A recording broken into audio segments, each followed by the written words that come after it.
الزلف اللون العسلامة يسون تيكو 5 سجلت اقراو ثيكثيوين الساد نمسلاي في لا لايسيتي الكيباك على خاطر الا يون القانون بغانا ثبوطين والسناقي ذاكي الكيباك دونك يعني لا لايسيتي قبل انك مانسا امسلاي في شغلاكي ندبلغ نهضر باللي مثلا كمال عماري لاناليست ولا شي تساقي دونك ادي لي زيميسيون يطن من بعد مي باش نقصر في لا لايسيتي ذاكي نعرض دي ميليتون بو دير دي ميليتون بور لا لايسيتي نسعى يون جعفر فيشيلاوان ممبر دو ام ال كيو دونك ثليت وقيلا le comité national. Donc MLQ, c'est le mouvement laïque québécois. Donc c'est l'organisation ni قدشن في la laïcité تقديم تذاقيق الكيباك.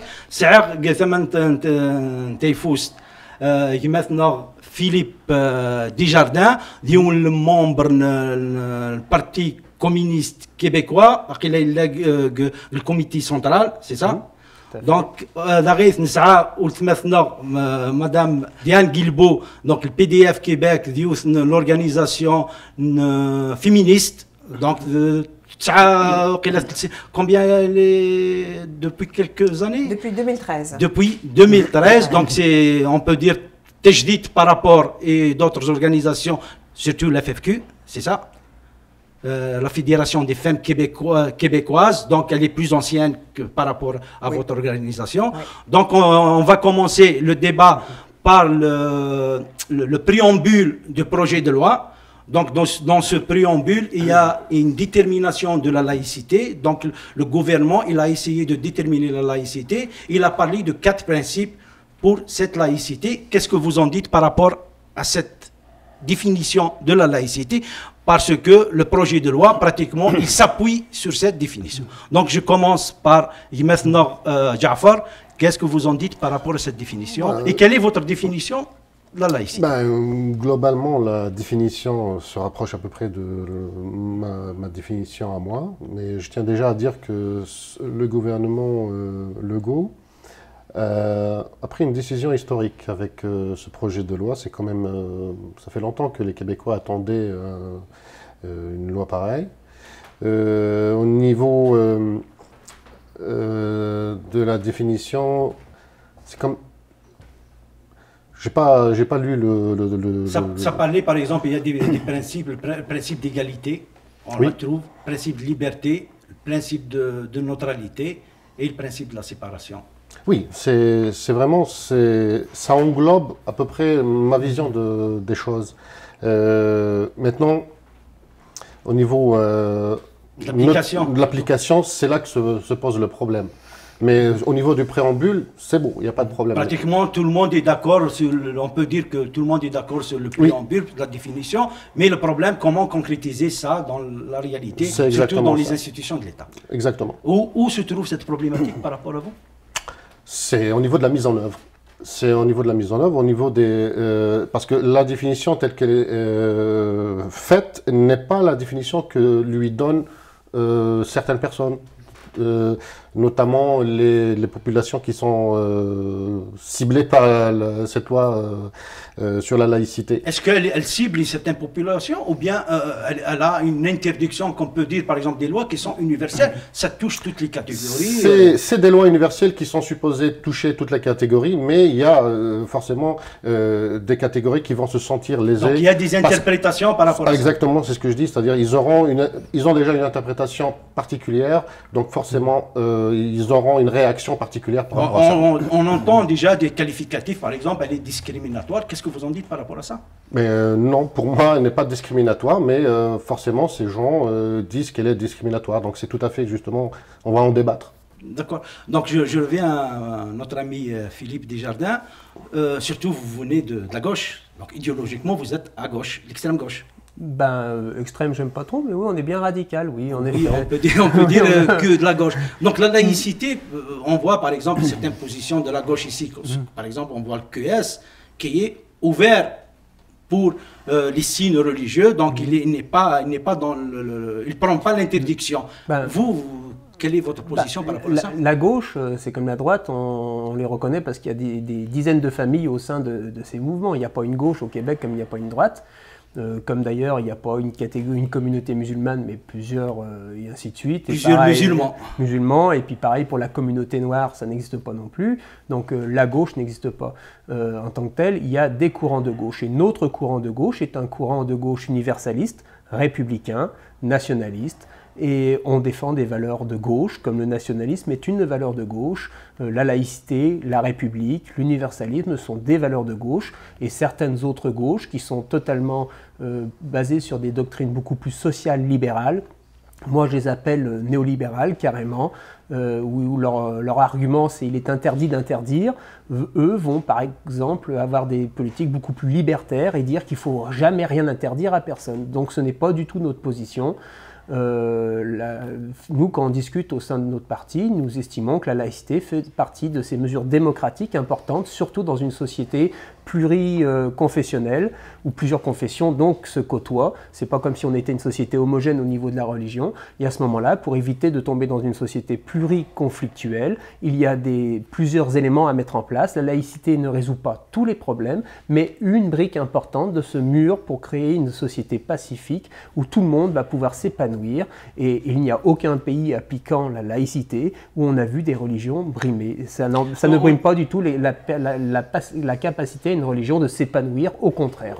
On dit, vous avez dit que la laïcité, elle est là pour régler, n'est pas là pour, elle est là pour régler des problèmes.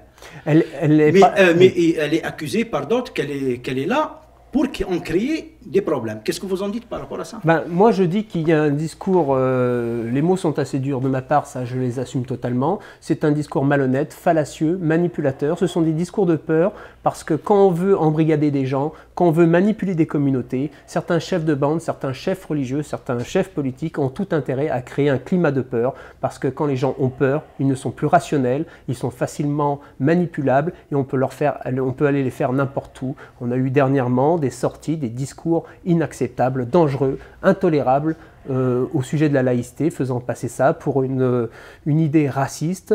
On a même entendu le mot islamophobe de la part d'une députée. On a entendu des anciens candidats comparer ça au nazisme. Je ne sais pas. Alors, si la laïcité est du nazisme, plus que le nazisme... Là, après, je perds mes repères historiques, excusez-moi, c'est vraiment hallucinant. D'autres ont dit que c'est ce qui amenait les massacres qu'on a pu voir dans les mosquées. Donc la laïcité, les gens qui défendent la laïcité ont du sang sur les mains, ça a été dit aussi. D'autres ont parlé de nettoyage ethnique. Aussi simple que ça, la mairesse de Montréal avec le chef de l'opposition ont allé dire que c'était discriminatoire et raciste. On a vraiment des gens qui ont des discours, mais qui dépassent tout consentement, toute réalité dans une société libre et démocratique. On est censé avoir un débat serein. Je viens à vous. Comment on peut éviter ces confusions-là dans la définition de la laïcité et surtout dans la façon avec laquelle le gouvernement va essayer de l'appliquer? Bon, évidemment, on est dans un contexte nord-américain, anglo-saxon, et le Canada reconnaît le Québec comme une société distincte à condition qu'il ne se distingue pas. Alors, à partir du moment où, sur une question de principe aussi fondamentale, effectivement, le Québec se distingue, et c'est de longue date, depuis des années, que par rapport à la laïcité, le Québec se situe dans une vision davantage républicaine, universaliste, que dans le multiconfessionnalisme à l'anglo-saxonne. Évidemment, c'est difficile pour le Québec, et j'admire le gouvernement d'être allé de l'avant, malgré le vent contraire qu'on connaissait, parce qu'avec l'expérience de la Charte en 2013, on avait déjà vu les alalis, les appels à dénoncer le racisme et la xénophobie des Québécois, etc. Et on savait que ça allait arriver, donc le gouvernement était prévenu, mais il va quand même de l'avant. Alors, il doit continuer de définir sa laïcité, ce qu'il a fait avec ses 4 principes de base dans son préambule. Donc, il donne ses intentions, ce qui n'avait pas été fait dans la loi antérieure, par exemple, sur la neutralité que le gouvernement libéral avait mis de l'avant le projet de loi 62. Alors, donc, il doit continuer d'expliquer. Mais je pense que la société civile est derrière le gouvernement. Les Québécois et de toutes origines, et là, on voit l'appui de la population québécoise envers ce projet de loi. Et je tiens à dire que tous ces fauteurs de troubles, je dirais, ces défenseurs néolibéraux, parce que je partage ce point de vue, que c'est une vision néolibérale basée sur des droits individuels et sur une vision complètement différente des Québécois sur la laïcité, que les anglo-saxons préfèrent voir le multiconfessionnalisme. Toutes les religions, pour eux, ça équivaut à de la neutralité. Alors, donc, on voit qu'on est face à un vent contraire très, très fort. Et il faut que la société civile se manifeste dans toutes ses composantes. Et contrairement à ce que disent donc, ces fauteurs de troubles, je dirais, qui veulent nous faire croire que c'est un combat d'une majorité qui écrase ces minorités, c'est faux. D'abord, les gens qui sont contre la laïcité, ce ne sont pas des immigrants nécessairement, et les immigrants ne sont pas nécessairement contre la laïcité. Ce qui caractérise les gens qui s'opposent à la laïcité, c'est leur adhésion à une vision restrictive de la religion et surtout d'une vision qui veut que la religion puisse imprégner l'ensemble de la vie sociale, de la vie civique. Alors, les gens qui sont dans la majorité et qui appuient ce projet de loi, ils sont de toutes origines, ils sont de toutes sortes de confessions, ils sont des croyants, ils ne sont pas des croyants, et je pense que c'est ça qu'il faut mettre de l'avant, que les différents groupes dans la société doivent se faire entendre. C'est très difficile parce que même les médias joue un rôle de désinformation par rapport à cet appui qu'il y a. Et même, je dirais, dans le Canada anglais, on voit, je lis les journaux anglophones, les commentaires sont odieux à l'égard du Québec. Et quand on lit les lecteurs et les internautes, alors là, on voit un appui des citoyens et des citoyennes qui disent « Non, non, nous, on est d'accord avec le Québec. » Alors, il y a un clivage entre la population et certaines élites, et le pouvoir, j'appelle ça le pouvoir, les dominants. Il y a un discours dominant qui est à la tête des médias. La désinformation est presque la règle. Je suis sûre que si on va voir le traitement qui aura été fait de la manif aujourd'hui, mais je suis sûre qu'on va montrer que c'est comme la population québécoise qui s'est révoltée contre le projet de loi, alors qu'on sait que le projet de loi est appuyé et le gouvernement doit continuer de garder son calme comme il l'a fait depuis le début. Ça, je lève mon chapeau.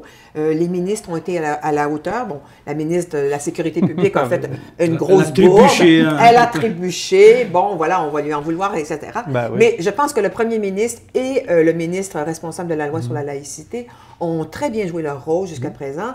Et je pense qu'il faut continuer d'appuyer et de faire nos commentaires, parce qu'évidemment, le projet de loi, moi, je suis d'accord avec les autres, il n'est pas parfait. Il est même relativement timide. Mais je pense quand même que dans le contexte nord-américain, dans le contexte de discours, je dirais des discours haineux, carrément, le gouvernement a quand même décidé de déposer son projet de loi. Et ça, et jusqu'à présent, en tout cas, il avait l'air de garder le cap. Ouais. On va toucher par rapport à ce projet de loi 21, donc projet de loi sur la laïcité, est-ce qu'il y a vraiment à l'intérieur, en quelque sorte, un avantage à une certaine religion par rapport à d'autres? Est-ce qu'on trouve ça à l'intérieur, ou bien c'est une neutralité pratiquement qu'on peut qualifier de parfaite? Moi, comme j'ai dit tout à l'heure, je n'ai pas lu le projet de loi dans son intégralité, ok? Bon, que des séquences, etc. Mais de ce que je peux dire, c'est que non, la réponse est non. Et puis ça va vers la définition même de la laïcité, c'est-à-dire au niveau de l'État, là, il est indifférent par rapport à ta religion ou bien à tes convictions philosophiques. Mais à partir du moment que tu représentes l'État, tu dois faire abstraction de tout ça.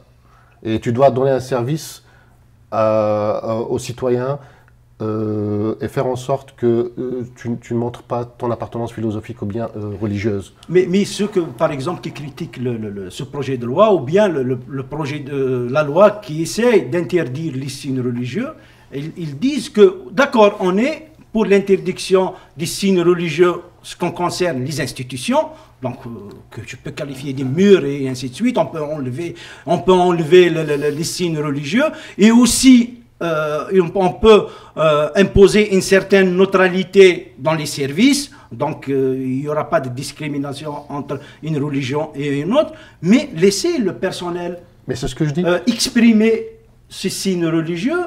Pourquoi y aller jusqu'à l'interdiction des signes religieux? Mais c'est ça, parce que le personnel, s'il exprime un signe religieux n'est jamais neutre, n'est jamais anodin. Tu exprimes ton clan, tu exprimes ton appartenance, tu exprimes ta philosophie. Et donc tu ne représentes pas, tu n'es pas un commis de l'État. Les signes politiques sont déjà interdits au Québec. C'est ça. Donc le problème est là, c'est que les gens n'arrivent pas à intégrer ça. Donc ce que je comprends, c'est que vous êtes pour l'interdiction des signes Ah, oui, religieux pour les employés qui sont en position d'autorité et avec le projet de loi, on voit que le gouvernement il est allé jusqu'aux enseignants. Qu'est-ce que vous en dites par rapport à ça? Quant à nous, bon, c'est bien, mais c'est pas suffisant. C'est-à-dire du point de vue du MLQ, là, ça devrait être étalé aux garderies, aux écoles privées, etc. Mais on prend, il n'y a pas de problème. Donc pour vous, c'est une avancée. Absolument. Donc, qu'il ne faut pas. Absolument. On l'a déjà déclaré. J'aimerais ça de rappeler, vous savez, tous ces gens qui s'opposent aux signes religieux, à l'interdiction des signes religieux, pardon, se sont réjouis quand la Cour suprême a interdit au maire Tremblay de faire une prière à l'hôtel de ville à Saguenay. Et pourquoi la Cour suprême lui a interdit, c'est qu'elle le dit carrément, oui. C'est que l'État doit être neutre. Mais l'État, il ne peut pas bouger. Donc, il est neutre par ses représentants. Et c'est parce que le maire Tremblay était un représentant de l'État dans l'exercice de ses fonctions que de montrer sa préférence pour une religion était discriminatoire à l'endroit des citoyens. Donc, l'interdiction qui est proposée par le gouvernement, moi, me satisfait parce que c'est un premier pas, mais c'est clair que pour moi, je ne vois pas pourquoi la liberté de conscience des détenus, des gens qui ont affaire à la justice, serait prioritaire. Parce qu'on va interdire les signes religieux aux policiers, aux juges, et pas aux juges, pas dans la loi actuelle, aux avocats. Non, le juge, c'est le conseil de la magistrature qui va déterminer les règles. Mais bon, c'est un détail. Mais donc, autrement dit, la protection de la liberté de conscience, on l'active réellement pour les gens qui ont affaire à la justice. Mais moi, si je n'ai pas affaire à la police, puis j'ai affaire, moi, je n'ai pas au comptoir de la Société d'assurance automobile, ma liberté de conscience, pourquoi elle devrait être dérangée par un commis de l'État qui m'affiche ses préférences religieuses? Je ne vais pas à la Société d'assurance automobile pour avoir un cours sur la religion. Je vais chercher un permis, je vais chercher quelque chose pour ma voiture. Alors, moi, je considère que, selon le jugement de la Cour suprême, la neutralité de l'État se manifeste par tous ses représentants dans l'exercice de leurs fonctions parce que l'État a la responsabilité de garantir la liberté de conscience de tous les citoyens et pas seulement ceux qui ont affaire à la justice. Par souci d'impartialité. Et qu'est-ce qu'on fait par rapport aux critiques qui disent si on fait cette interdiction, il va y avoir des citoyens qui vont être lésés dans leur droit à un poste de travail, par exemple? J'aimerais répondre et revenir sur quelques points que je note depuis tout à l'heure, parce que le problème de ce débat, c'est que les mots sont importants. Et le problème, c'est qu'un débat avec autant de sensibilité, si on ne prend pas les bons mots, ça ne marche plus. Déjà, quand on dit que la laïcité, c'est interdire. Non, la laïcité, c'est un principe politique et philosophique qui est là pour permettre une plus grande neutralité de l'État et une meilleure défense de la liberté de conscience et de religion. Ça sert principalement à ça. C'est pas interdire. Parce que beaucoup de gens, et je l'ai vu dans des assemblées générales de certains partis politiques, oui, on veut interdire. Non, on ne veut pas interdire. On veut protéger la liberté de conscience et de religion et imposer une neutralité. Pour faire ça, il y a plusieurs outils, dont, parfois, limiter certains droits individuels pour les droits collectifs. Mais la laïcité, ce n'est pas interdire, c'est beaucoup plus gros que ça. Et donc, certaines personnes vont être lésées. En effet, la définition d'une démocratie, d'une société libre, c'est une longue liste d'interdits pour qu'on puisse vivre en harmonie entre tous.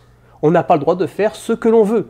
Je n'ai pas le droit de rouler à 130 km/h sur l'autoroute, tandis que chez moi, dans mon pays d'origine, c'est la limite. Mais ici, non, je ne suis pas libre de faire ce que je veux. Il y a des règles, il y a des interdits, mes libertés individuelles sont limitées régulièrement sur des tas de choses, parce que nous vivons dans une collectivité. Donc j'aimerais qu'on arrête de dire que la laïcité, c'est interdire.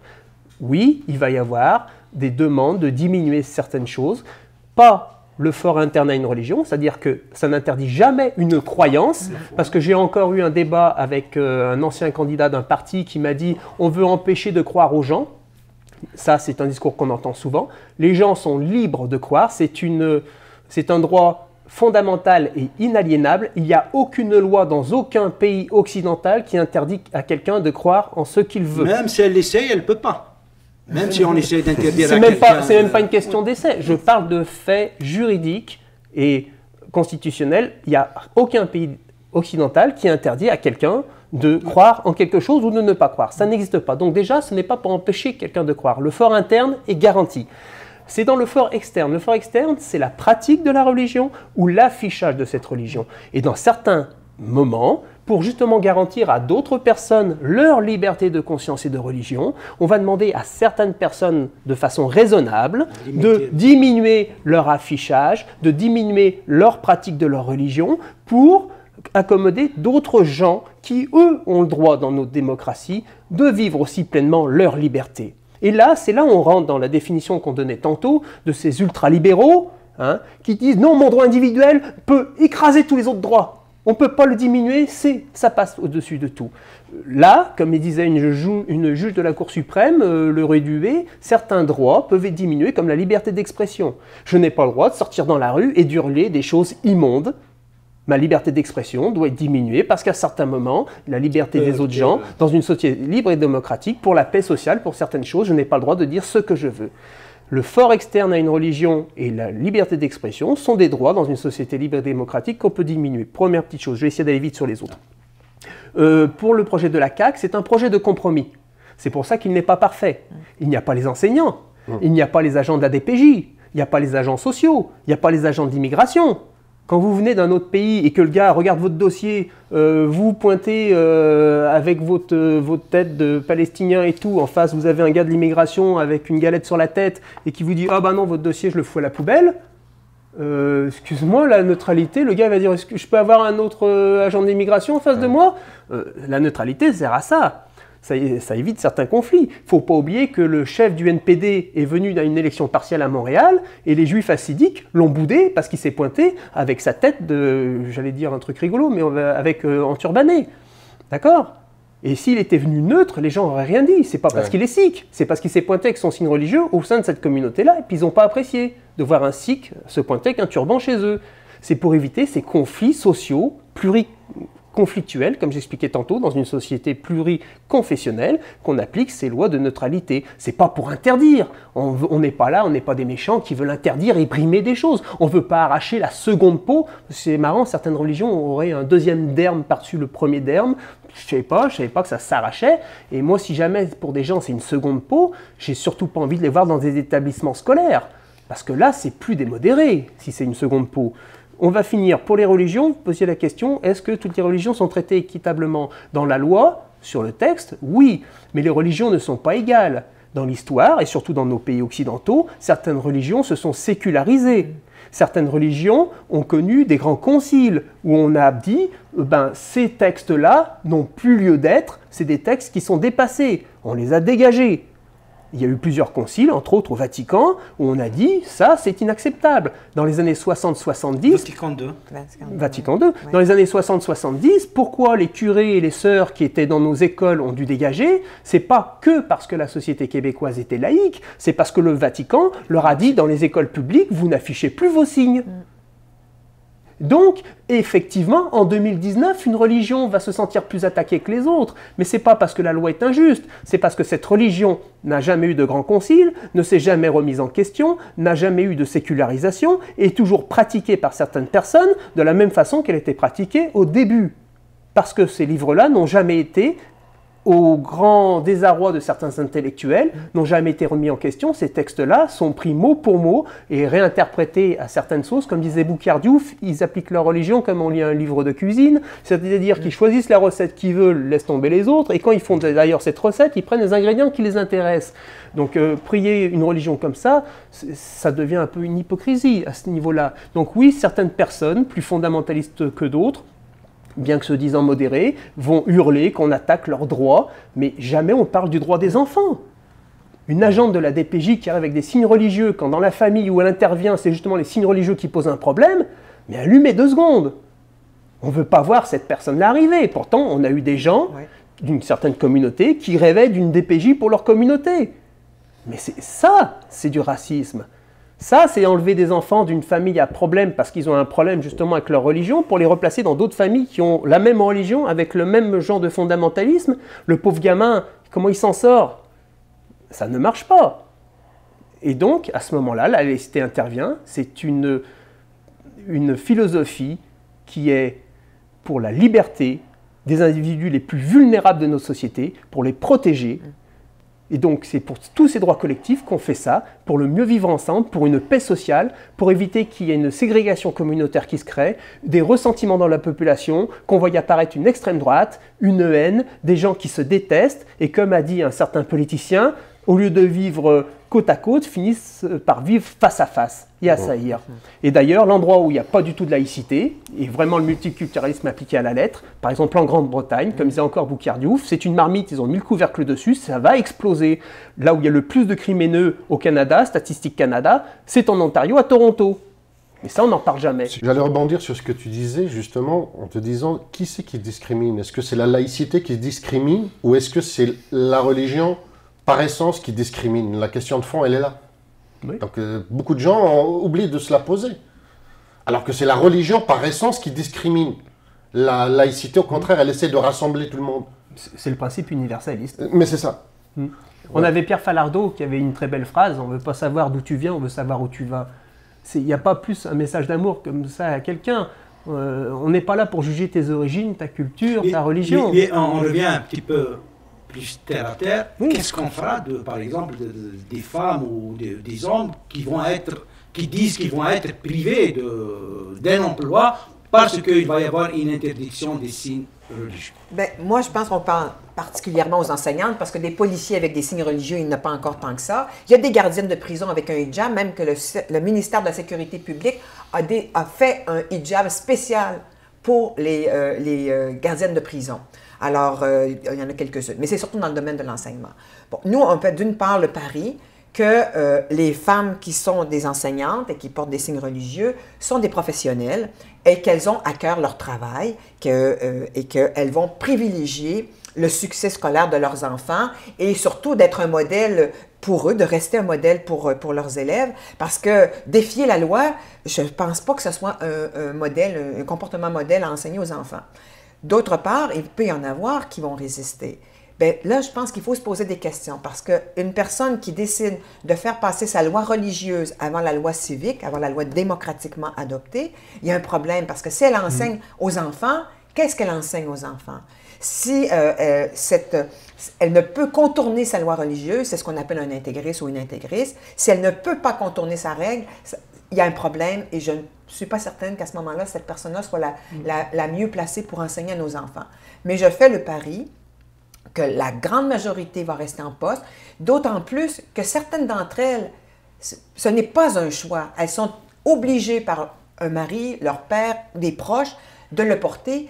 Et cette fenêtre qui va s'ouvrir de 9 à 5 va être une fenêtre de liberté pour elles. Elles vont être obligées d'aller travailler et je doute que des maris laissent tomber un salaire quand même correct, même si ce n'est pas un salaire faramineux, mais quand même un bon salaire, pour dire non, il faut que tu gardes ton foulard. Moi, je pense que celles qui sont obligées de le porter vont apprécier la loi. On ne les verra pas dans la rue dire non, moi, je suis obligée de porter le foulard. On ne va pas les voir. Mais il y en a beaucoup. Et je pense que c'est elles que le gouvernement a la responsabilité d'aider, et nous aussi comme société, parce qu'on parle toujours de soutenir les femmes qui portent le voile, mais on ne parle jamais de soutenir les femmes qui sont obligées de le porter, qui voudraient l'enlever. Alors moi, je pense que la loi va avoir ce mérite-là, entre autres, d'ouvrir une fenêtre de liberté pour les femmes qui sont coincées avec... Et surtout celles qui le portent déjà, elles ne vont pas être touchées par la loi. Mais non, elles ne sont pas touchées par la loi, mais en plus, je veux dire, bon, moi je trouve que ça, c'est pas une très très bonne idée, parce que quand la loi n'est pas adoptée encore, il y aura peut-être des changements, mais c'est une clause parce que l'enseignante ou l'enseignant qui garde son signe religieux, il va brimer la liberté de conscience des élèves et des parents qui, maintenant, va être protégés par la loi. Donc, ces parents pourraient demander d'avoir une autre enseignante. On va créer deux catégories. Oui. Alors, ces citoyens auront maintenant un droit, parce que ça va être écrit dans la loi, l'État doit être neutre, etc. Donc, les citoyens, les parents pourront demander, devront avoir le droit, et ça devrait être écrit explicitement dans la loi, de demander d'avoir un professeur qui n'affiche pas ses préférences religieuses. Oui, de toute façon, ça crée en plus de la jalousie. D'autres enseignants qui vont dire « mais pourquoi elle et pourquoi pas moi ?» Et parce qu'il ne faut pas oublier qu'il y a des fois des gens qui ne sont pas soumis à cette loi parce que leur poste ne le permet pas, mais s'ils voudraient une promotion, ils tomberaient dans le cadre de la loi. Ils disent « ouais, mais là on me limite dans mes promotions ». Et il y a des cas intéressants, comme 2 enseignantes justement qui sont allées à TVA discuter qu'elles vont être brimées et qu'elles ont pourtant enseigné. Et là, leur témoignage était très intéressant à écouter parce que justement, elles amènent des arguments sur la laïcité. Déjà, il y en a une qui nous sort un argument en disant « oui, mais les enfants m'adorent, ils viennent me prendre dans les bras, ils me disent qu'ils m'aiment ». Mais justement, c'est ça le problème, c'est qu'on dénonce ça, c'est parce que les enseignants ne sont pas qu'en position d'autorité comme un juge ou un policier. Les juges et les policiers, vous n'êtes pas en amour avec. Mais votre enseignant, les élèves, certains élèves développent une relation d'amour avec leurs enseignants, de fidélité. Mais incroyable. Et aussi, on n'oublie pas que c'est le seul adulte en classe. Oui, et ces gens-là sont avec nos enfants 5 jours sur 7, une grande partie de l'année. Un policier, vous ne le croisez pas 5 jours sur 7, une grande partie de l'année, ou un juge au tribunal 5 jours sur 7. Sinon, là, je ne vais pas vous fréquenter, là, il y a un problème quelque part. Tandis que là, il y a une position de confiance qui s'établit. Moi, j'ai déjà eu des histoires où à un moment, j'ai repris une enseignante à la maison, je me suis fait hurler dessus par mon enfant en me disant « tu dis pas ça de mon professeur » et tout. Il y a une histoire d'amour. Et donc, c'est là où c'est pire. Parce que alors là, quand on est en position de confiance, c'est style le gourou.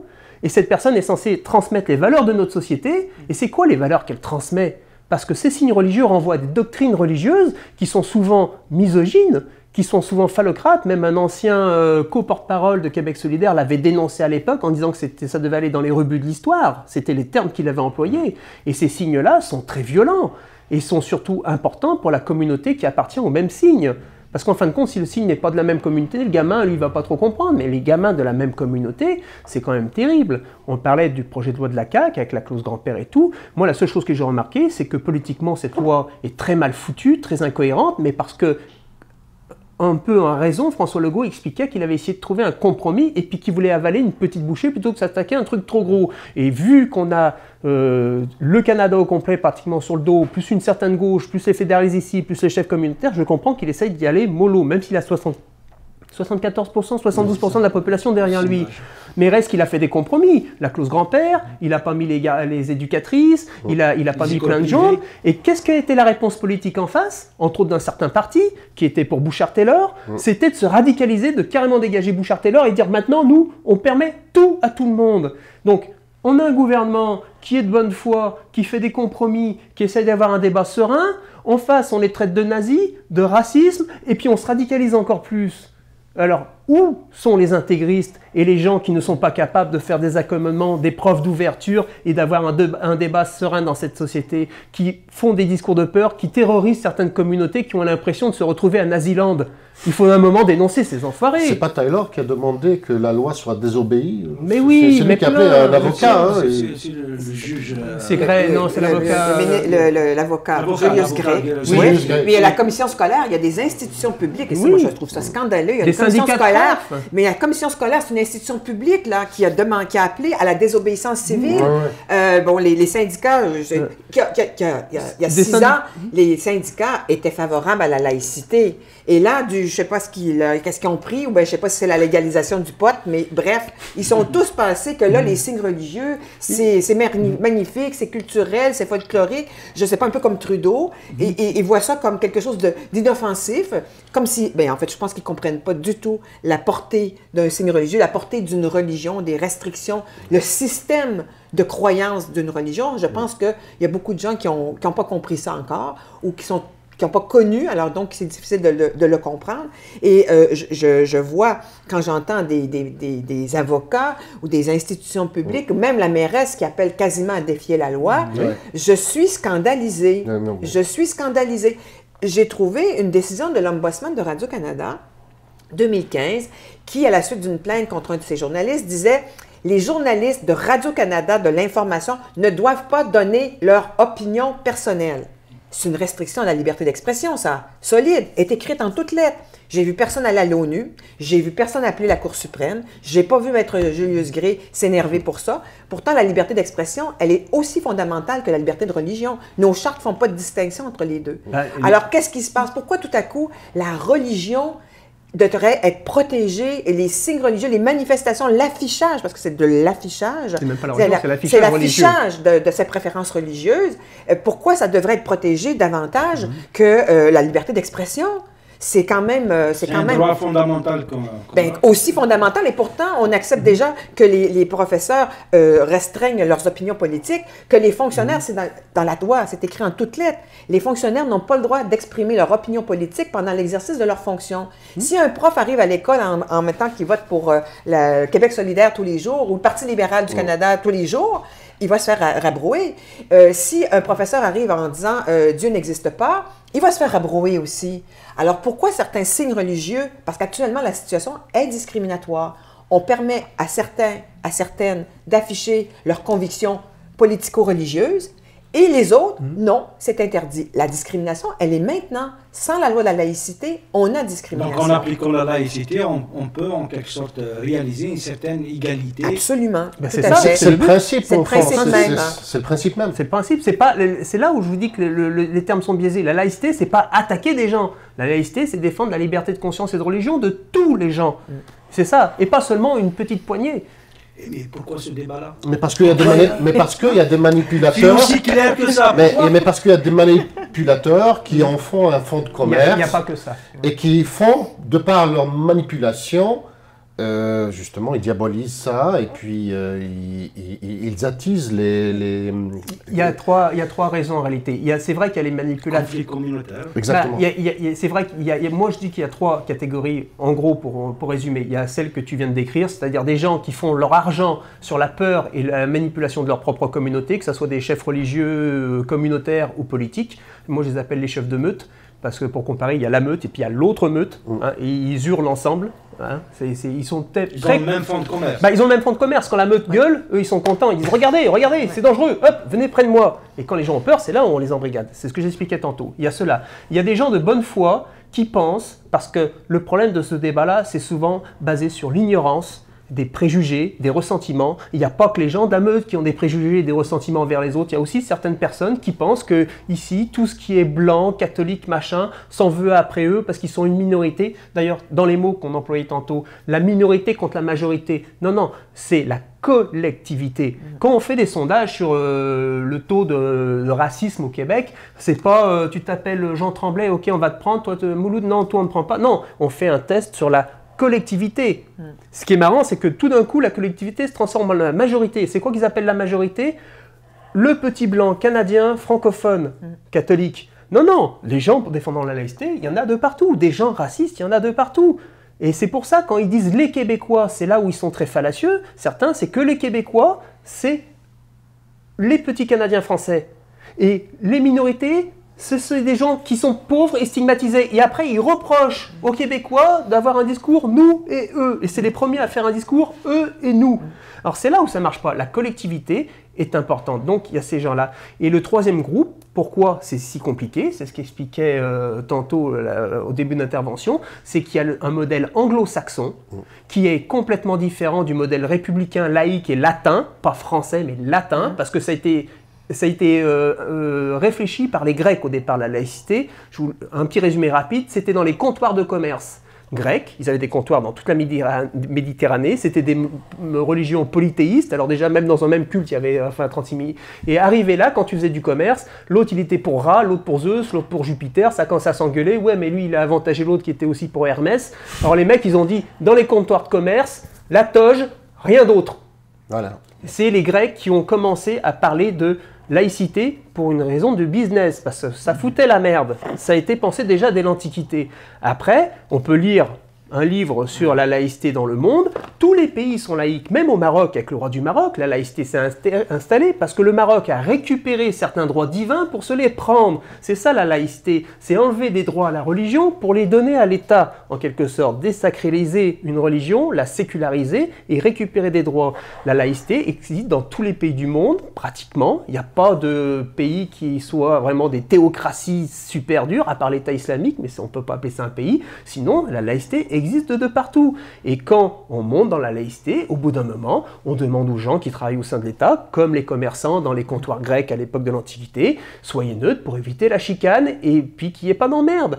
C'est ça la laïcité. Mais chez les anglo-saxons, c'est le droit individuel qui prime, c'est mon droit, c'est moi je me avant les autres, le droit collectif n'existe pas, et ces gens-là permettent à tout le monde de faire n'importe quoi. C'est ça. Et on voit ce qui se passe en Angleterre, dans le reste du Canada, aux États-Unis, ça marche très bien. En Australie aussi, ça a l'air d'être très bien. La Nouvelle-Zélande, j'en parle pas. Non mais franchement, c'est où que ça va mal dans le monde le plus? Alors chaque fois les gens pointent le même pays, mais c'est pas là où ça va le plus mal. C'est ça, c'est très hypocrite. Oui, ben en fait, c'est parce que effectivement, mais la tradition d'histoire des Anglo-Saxons aussi, c'est les pèlerins qui ont fui, des pèlerins pieux qui ont fui l'Europe pour venir s'installer à l'abri en Amérique. Et la séparation de l'État visait à protéger les pèlerins de l'intrusion de l'État, surtout que l'État ne vienne pas se mêler de nos affaires, qu'on puisse faire notre petite business religieuse tranquille. Et donc, le multiconfessionnalisme, l'affichage partout, c'est considéré comme de la neutralité parce que si on fait 9 prières, tout le monde est content. Avant, il y avait, à l'Hôtel de Ville à Toronto, il y avait 7 prières. Là, ils sont rendus à 9 prières. Alors qu'au Québec, dès le gouvernement de René Lévesque en 1976, il a été décidé, parce qu'il y avait une prière avant ça, il a été décidé qu'il y avait une minute de silence. Voilà. Ça, c'est en 1976. Et ça s'inscrivait dans toute l'évolution du Québec, la Révolution tranquille, la sécularisation. Et j'aime rappeler quand même qu'en 1997, le Québec a été la seule province où les catholiques et les protestants ont renoncé à des droits constitutionnels d'avoir des privilèges pour le système scolaire.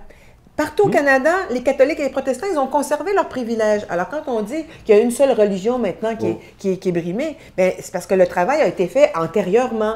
Et on a comme échappé ça en 1997.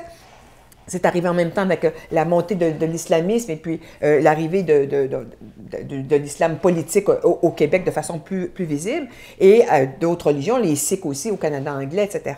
Donc, on a vu là une espèce de vent contraire à l'esprit de sécularisation et de laïcité du Québec. Et là, on se retrouve maintenant en situation où des religions qui ont, en tout cas des gens qui estiment que les religions n'ont pas évolué ou les religions qui n'ont pas eu de discours officiel pour les faire évoluer, sont en porte-à-faux avec les valeurs de la société québécoise.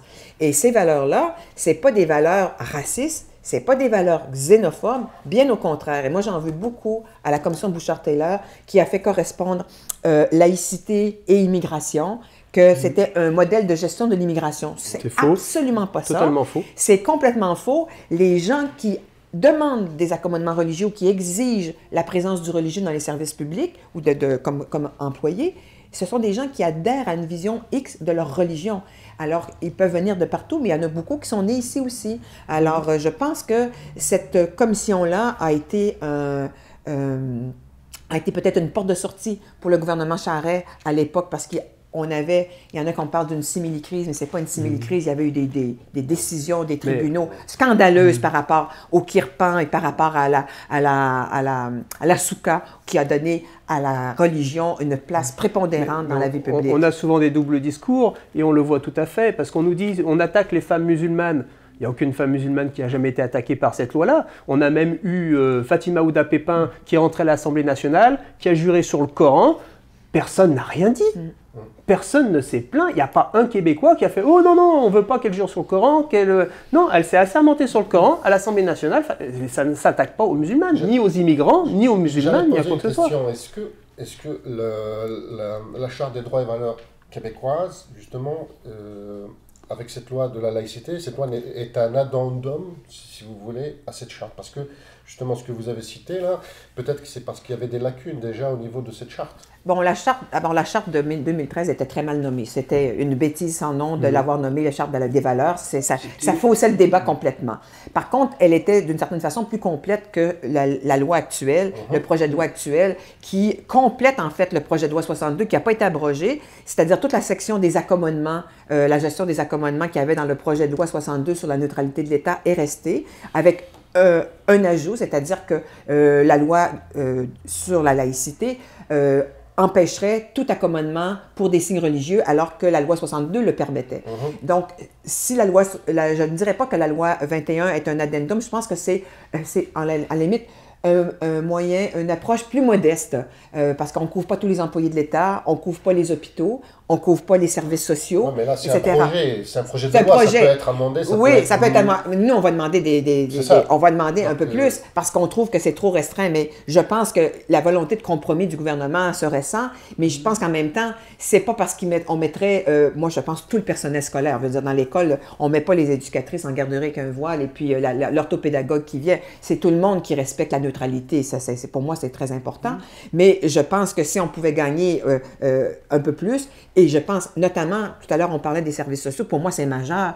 Même à l'hôpital, moi, je considère que quand on est sur son grabat, mettons qu'on est très, très malade, qu'on voit arriver un infirmier sikh avec son poignard, parce qu'il a le droit, il a le droit. Pas un bon exemple. Mais c'est un bon exemple parce que ça change. Ça change. Et puis le poignard, moi, personnellement, je considère ça comme une arme. Quand c'est un symbole, c'est un bijou. Mais quand il mesure long de même, c'est une arme. Moi, il y en a Je peux expliquer un truc? Oui, moi, je vais finir ma phrase. Oui. Je considère que les patients, les usagers, les citoyens, ce sont leurs droits qui sont prioritaires et non pas ceux des employés de l'État pendant l'exercice de leurs fonctions.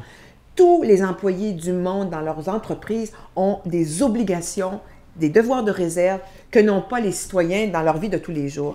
Et c'est ça la difficulté qu'on a à faire comprendre aux gens, l'importance de la laïcité pour les citoyens et la différence que ça fait pour des employés de l'État. Mais je vous laisse... Très rapidement, parce que l'émission, elle est presque finie, mais donc on fait un tour.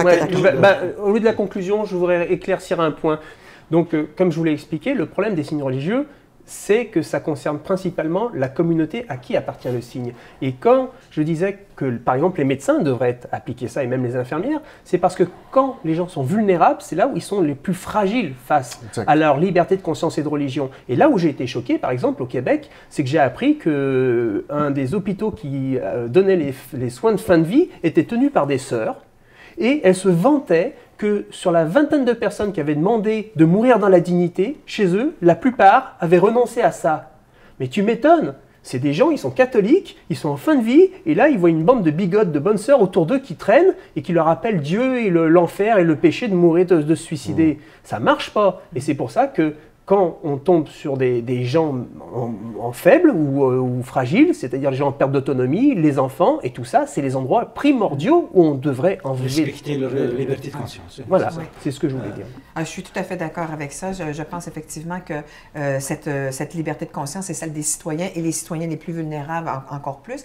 Et juste parce que je représente une organisation de féministes, je tiens à dire que la laïcité n'est pas...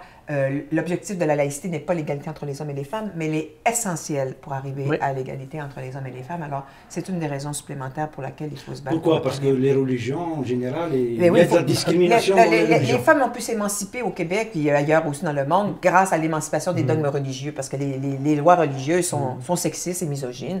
Alors, dès qu'on applique des lois religieuses, les femmes sont perdantes. Alors, il faut s'émanciper de ça. Et la laïcité permet de tracer une ligne claire entre les règles religieuses et les règles démocratiques.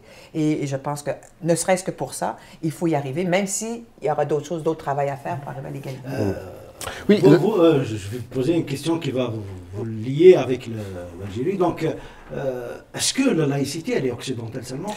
Bon, alors je vais dire déjà le mot de la fin. Pour cette loi-là, il faut en débattre aussi, et puis rien n'est figé, mais c'est un bon début, et c'est un bon début historique pour le Québec. Pour répondre à ta question, je vais répondre en français, puis après je vais répondre en kabyle. En français, la pensée finit par s'affranchir de ses détenteurs, c'est-à-dire nul ne peut s'accaparer l'idée ou la pensée en tant que telle. Maintenant, en kabyle, accidentné استقبالي سنقلع نتمثل يديني في la laïcité du Québec, mais la laïcité c'est الحاجة هذه اللي لعيت مليح الجزائر pour éviter qu'une communauté et un groupe philosophique prennent le dessus sur Wetnen. C'est un fil conducteur اللي يوجدوا الجزائر لو كان تفنزيس. Voilà. Donc, je dis merci pour mes invités, Philippe, Diane et Jafar. Donc, le débat sur la laïcité, certainement, il va continuer ici au Québec et partout dans le monde. Et aussi en Algérie, certainement, il va être posé. Oui. Donc, on a dit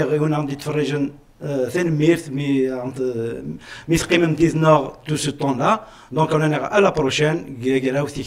Et merci. Bonsoir.